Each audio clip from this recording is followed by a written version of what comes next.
tadi dari senator-senator yang lain sudah menyampaikan berbagai permasalahan di Komite 1 dari permasalahan otonomi daerah serta hubungan pusat daerah. Tapi izinkan saya, ada amanah dari 5 juta rakyat Aceh hari ini yang setidaknya menitipkan kepada saya untuk disampaikan kepada Bapak.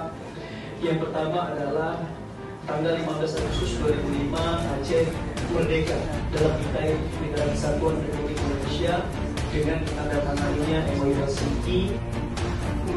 Ada permasalahan Pak Tito yang menjadi titipan juga, masalah bendera belum selesai Pak Tito. Mudah-mudahan di masa Pak Tito sebagai Mendagri masalah bendera Aceh selesai.